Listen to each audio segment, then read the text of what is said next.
Pranay Jain is a serial entrepreneur and business leader with a strong track record in AI, enterprise technology, and real estate. As CEO of Enterprise Bot, he focuses on driving innovation at the intersection of artificial intelligence and customer experience, helping organizations scale intelligent automation solutions. Pranay helped multinational organizations such as Generali, AXA, DHL in transforming their business with this groundbreaking technology.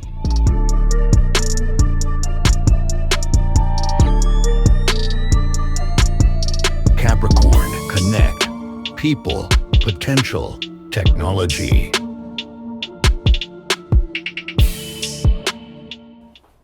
Pranay Jain, thank you so much for participating in the podcast here, Capricorn Connect. You're a very busy man, you're an entrepreneur, and you are the founder of Enterprise AI. So that means you're in the middle of the huge revolution, AI revolution. So tell us about your company. What does Enterprise AI do? Firstly, thanks a lot for having me. Super excited to be here. So Enterprise Bot, we are all about bringing AI to medium and large enterprises. And we work with the likes of AXA, Generali, DHL, and our focus is always how can we help firstly transform the contact center. So that's kind of our niche. We just feel like there's so much to do in terms of creating value over here. Like I still remember I was in the US and my flight was disrupted. And I think it was American Airlines. I'd basically placed a call. I was at dinner. I think they made me wait, if I'm not wrong, for 74 minutes before I could speak to someone. And these are things that we never want to happen for any person or any business, right? Like imagine like as a business, if you're making somebody wait for 74 minutes, you're almost like guaranteed that they're going to churn. And these are the things that we want to solve. And we want to do it in a way that we can enable, people to become stronger, faster. But we also want to embed AI to actually take care of a lot of the mundane stuff. I don't know if you've ever actually gone into a call center and seen how like difficult the life is of a call center agent, because every person who's calling is frustrated, is irritated. So the idea is, can you actually give them a framework, or can you actually take away some of that load so they can actually focus on the person? Because if you think about the last time you called and you got an amazing experience, the person just focused on your problems, had enough time to actually give you feedback, resolve your problem, that basically gives you like a 8, 9 on 10 for that particular brand, and that ensures that you retain the customer as well. And that's one specific problem that we are focused on, and yeah, I think we're doing reasonably well. And Pranay, this also implies that you still need humans, of course, because also customers, they want to deal not only with AI bots, they want to have this human voice, and maybe there are some problems that the AI still cannot solve, and then you need the human. Is that correct? I would break it up into two parts, right? One is what AI cannot solve, which is getting lesser and lesser, and what AI should not solve. Now, let's take the example of a bank. 10 years ago or 15 years ago, many banks still, you needed to go in, request, a teller who was a human, you would wait in line sometimes to actually get cash out. Today we use ATMs, right? And we're very happy if the ATM gives us money because it's transactional, it's focused, and you want the fastest delivery of that particular service. But as soon as you want to do financial planning about buying a house, or you want basically to make a big decision, even though you have all the calculators online, you can ask ChatGPT every question, you still have that comfort when you're talking to a real person, right? And I think as humans, we need that human connect. And it's all about which aspects do you want just execution, smarter, faster, right? Versus which aspects do you want an emotional connect? Where do you want to really engage and create a bigger connection? And that's why we don't see, this paradigm where humans have no role to play. At least I hope not. That's something that I don't think any of us would want. Because we are, as humans, social creatures. We need the connection. And the idea is more about how can you utilize that connection in the best possible way. In which other areas, Pranay, would you say is the human connection still wanted? I mean, you said now execution task, we could easily use AI now, but you mentioned financial planning, certain financial services. What else? Now, imagine it's a life insurance policy. Let's say somebody's just passed away. Now, that is a point where you want to make sure that there is a human connection. It's an emotional event, right? Also, when let's say you think about claims, now the initial questions about, okay, what exactly is the claim is great, but you also want that human connection to really feel like, okay, no, my insurance company is listening to me, right? So especially when there are adverse effects, there is a big gain to actually have from the human connection. And the idea is not to remove human connection. It's about how can you enhance it and make sure you're adding it in the right spaces. That's how we think of things, because it really, I think people underestimate the value of that connection, the value of actually speaking to a real person. And that's something that we're very focused on, and actually delivering also perspective to our clients of how do you split these journeys and how can you add more value over there. Also enhancing the human connection by taking certain loads away also from your shoulders. Exactly. So, very boring metrics, but actually, about 30% of the call is actually spent in identifying you and in actually filling up all the pieces that you've said and closing that particular request, right? Just putting all that information in. This is not where you need human connection, right? This is where you ideally want to remove that part so the human can focus on your brain instead of finding out, hey, you're really John or Max or whoever, right? And that's really the idea. Pranay, yourself, you come from a real estate business, from a family business background. And you could have just stayed on the safe route, but you decided to go this unsteady entrepreneurial journey, this adventure. So what motivated you to do that? Yeah, I think I spent almost 5 years in real estate, and it was a lot of fun. There was a lot of different experiences, but very quickly I realized that, I love to create things. I love IT. And it just felt like that was not my calling, or that was not what I truly enjoyed. Don't get me wrong, I think the money you can make in real estate is absolutely insane and amazing, and there are a lot of positives in that space. But the bureaucracy, the way things work, I just felt like that was not my space. And once I moved into the AI space, it just felt right. And I also worked with my father, and I think both of us have very strong ideas of how exactly to lead things. And you as an entrepreneur also need to understand what exactly is it that you want to do, and how do you have, if you have a very strong vision and you want to implement it, then the best thing to do is actually start something and prove that you can. And I've been lucky enough to do that. Okay, and now with your company, you're in Switzerland. You've been now how long in Switzerland? Almost for 8 years now. 8 years now, yeah. And you started the company in Switzerland? So we started as an idea actually in India. We got into an accelerator program in the UK.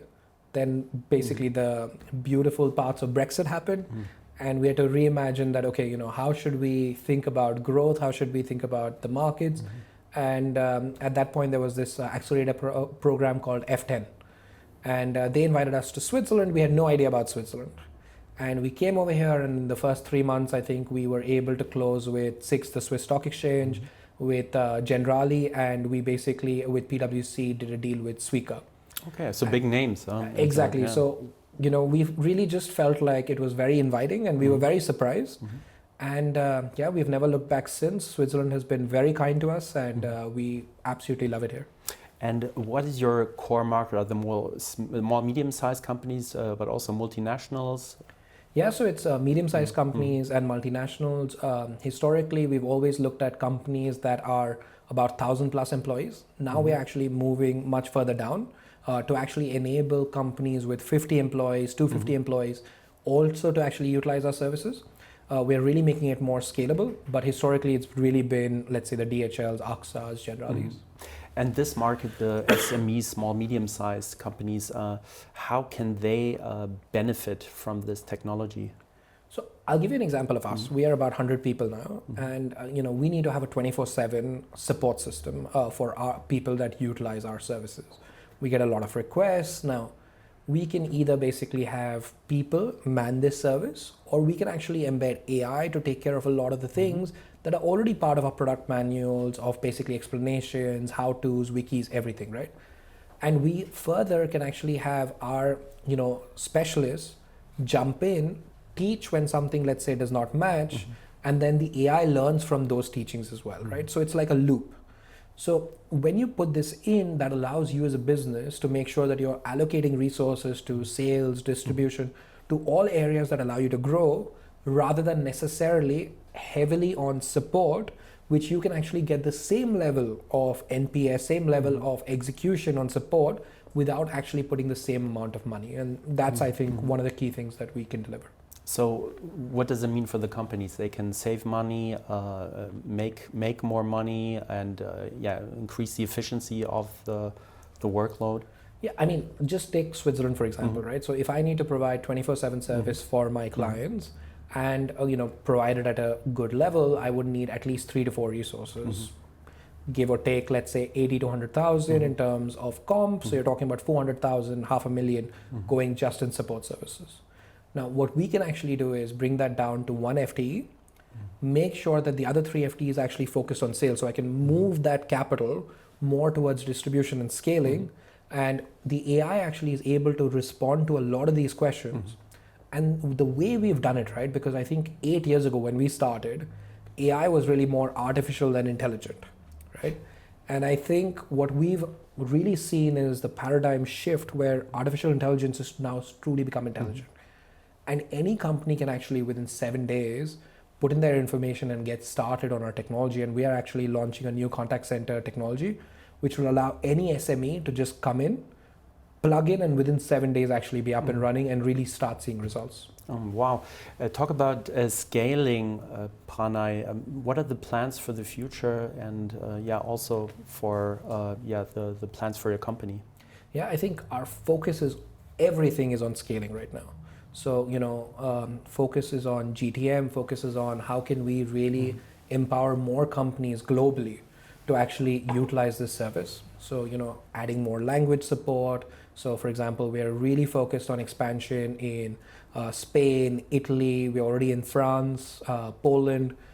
So globally, we're really focused on growth. Middle East is a key market for us as well. And for that, what we're really doing is not only making sure that the product evolves, but also in terms of specific people in each location, because this comes back to the human connect, right? I think you need to make the tool very easy so you can self-onboard globally, but you also need to have presence in the local markets to truly understand, okay, what are the needs in this space?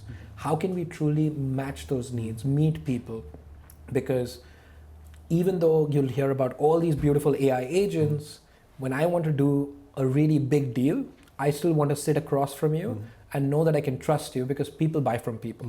And I think that's really, really important. So still have the human connection, also have a presence locally in that country to understand, have the cultural awareness. Exactly. So you can buy our technology globally already today, but what we've seen is as soon as we put some feet on the ground, really show you that, hey, no, you're not just a number, but we truly care about you as a client, also in that location. It transforms our ability to actually scale that particular geography. And Pranay, what are the challenges of scaling a company like that globally? I think the challenges are always underestimated, from all the boring things around organizational setup, around being able to employ people in different regions, contracting, VAT, a lot of, let's say, things that are less fun, but actually the fun part and also the challenging part is around organization, right? How do you ensure, so when you have so many different regions, how do you ensure that the culture migrates? How do you ensure that, that thought process that, hey, it's not just about selling, it's about delivering value, How do you get that in each and every person with all these different locations? And, more and more with all these hybrid roles, with, not having really one office space, you see that culture dilute. And for us, it's a big focus to actually get the teams together on a quarterly basis to make sure that we have that mindset, that culture, because scaling is really about making sure that you also transform and you push that culture, push that ethos, that mindset throughout the organization. You cannot scale in silos. It's just not possible. So you need to have a unified culture in the company to scale also globally. Absolutely. And I think you also need to reimagine the processes. So, when you start off, it's all about speed, right? Like it's literally about, okay, I'm doing this, I don't like this, change. As you start going from, let's say 20, 30 people to 50, 100 people, 200, 250, you need to start putting processes. It's not as much about speed, but it's about doing fewer things, but making sure that each of those things have high impact so that overall as an organization you can move together. Otherwise what happens is you've got all these speedboats going in all different directions, but you as an organization cannot move in the right direction. So it's too scattered and getting more the organization aligned in one direction. Correct, because if you truly want scale, right? So I think there was a really nice saying where it says, if you want to go fast, go alone. If you want to go far, go together. And that's the concept, right? Like if you want to go together, you need to be a lot more mindful about how do you bring people together and how do you run together at the same pace with, some people slightly ahead, some people slightly behind, but the gap should not be too large because otherwise you're not going to be able to, as an organization, move forward. Yeah, that's a great tip. Pranay, I recently came across the fact that you cannot buy the Mac Mini anymore. What's your take on that? Yeah, that was quite crazy, right? Like, so this concept of OpenClaw came, right? Like where, overnight this particular AI technology went from being nothing to becoming the most popular thing on the internet, where you could not literally go on any place without hearing about OpenClaw. And then, you have all these technologies and everyone's competing, right? OpenAI, Claude, everyone, into how can you really bring AI agents? That's what the next 2 years are all about. That how can you actually start thinking about AI more than just, this API or this just small piece that you chat with, into actually becoming your partner, actually becoming part of your organization.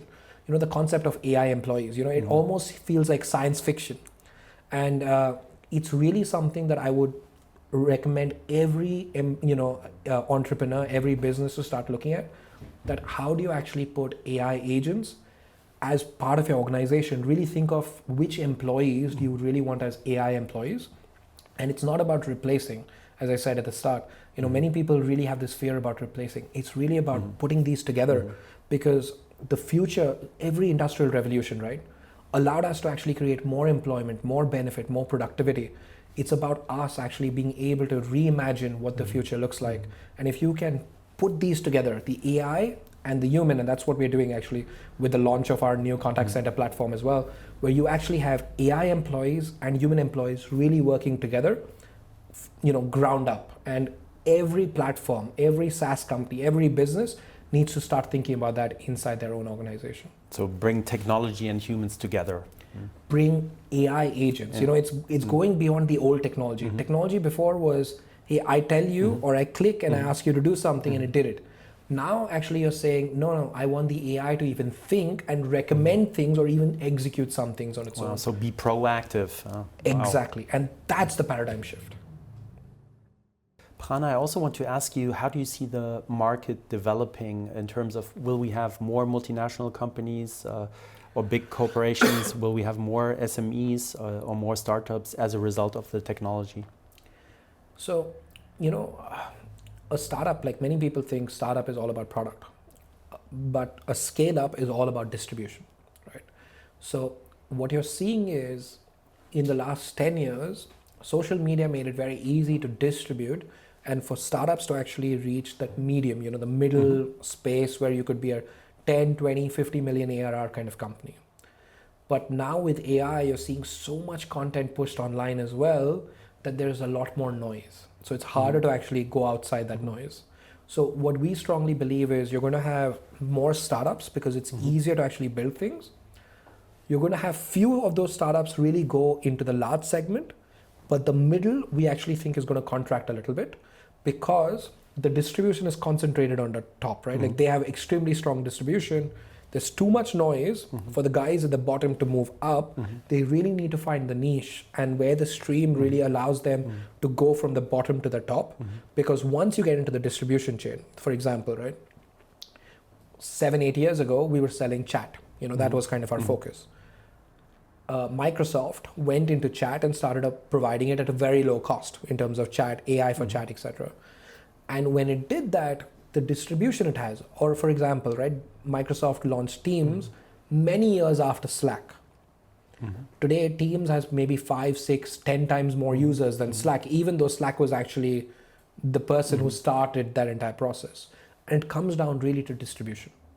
And that's why, we believe that the people who want to move from the bottom to the top need to catch the right stream, because the middle is going to actually it's going to be much harder to be in the middle. So niche is important, to have the right niche and the right focus. Very important. Again, like taking the example of Jeff Bezos, right? He mentioned that normally you get 3 years. Any new idea in a completely, blank space, like a blue ocean, you normally get 3 years to build where nobody's trying to kind of come into your space. Now with AI, that space or that time is just getting contracted. So you basically have less than probably 1.5, 2 years to really make it, or somebody who's already there is going to come in very quickly. And Pranay, how else can smaller companies benefit through this new AI technology?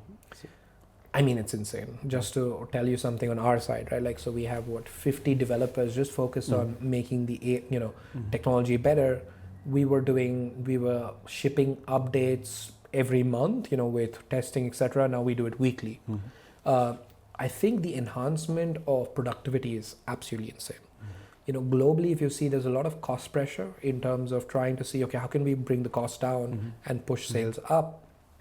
Every SME today can leverage AI to actually improve their marketing instantly, like today.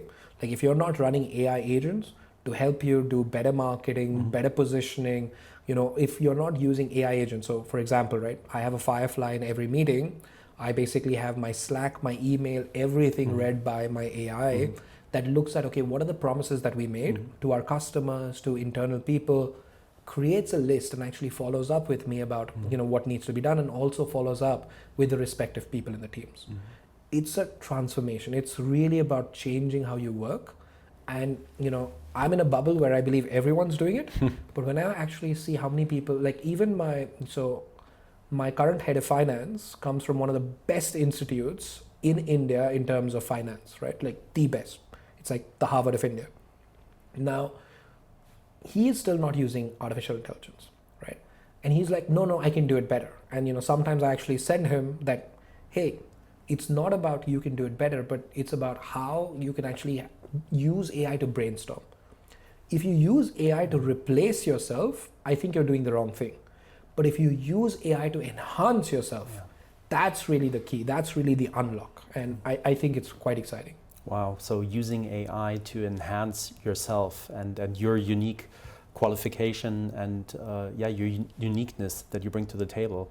Absolutely. I mean, any person who believes, right, that they are already redundant because of AI, I think is underestimating their own value, their own knowledge. And I think the power of AI is to take your element, your human, your mindset, your edge, and to allow that to get magnified. AI is, it's like this really, really good student who can go and execute for you and who can even help you brainstorm. But you as a human have an edge. And if you don't believe that, I think you're underestimating how much humans add value. Pranay, in our earlier calls that we had, you mentioned that you would not hire yourself if you would apply to a big, large corporation. Why not? See, I think most entrepreneurs, and this is, I think, true not just for myself, but many, we are very strong-headed in terms of how we believe that the world should move. And anyone who does not follow our worldview, we believe that they're wrong and we will just push forward irrespective of whether we get permission or not.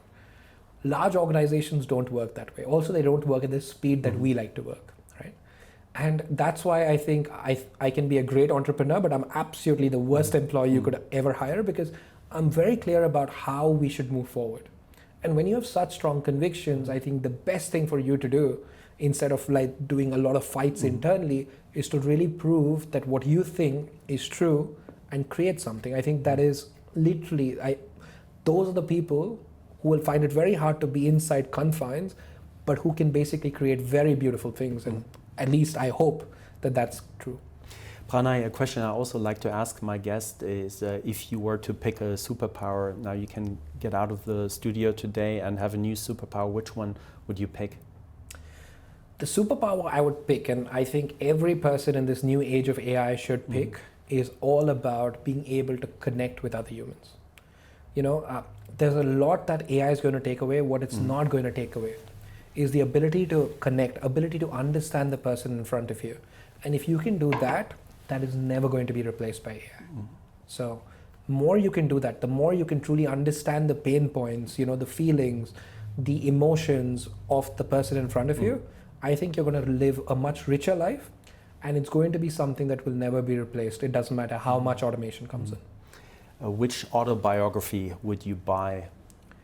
My favorite biography is Warren Buffett. I think, his concepts of how to truly think about businesses, how to think about life, how to think about also giving back to society.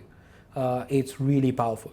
I don't think any person is perfect, and you can find flaws in every person, but it's truly amazing to see how he really gave up a significant portion of his wealth, and he's continuing to work in his 90s. That passion for work, it's something that I truly admire, and I wish I can achieve something similar. Final question, Pranay. Do you have a motto, credo, maybe a mission statement you live by? Make things happen. I am a big believer that, there are a lot of people who have ideas, who talk. As soon as you move from ideation mode to execution mode, it truly allows you to test. It truly, it's very easy to talk about dreams. It's easy to say, oh, I can do this, I can do that. When rubber meets the road, that's when you actually see that, hey, there are these flaws, these things I'm not doing right. And that's why I'm a big believer that, execute, show, you can talk about every problem. You can talk about every problem as an opportunity. Being able to actually capture it and actually doing something about it, I think is one of the most critical parts. Pranay Jain, thank you so much for this wonderful talk. It was super interesting. I wish you success and nothing less, and hope to see you soon. Absolutely. Thank you.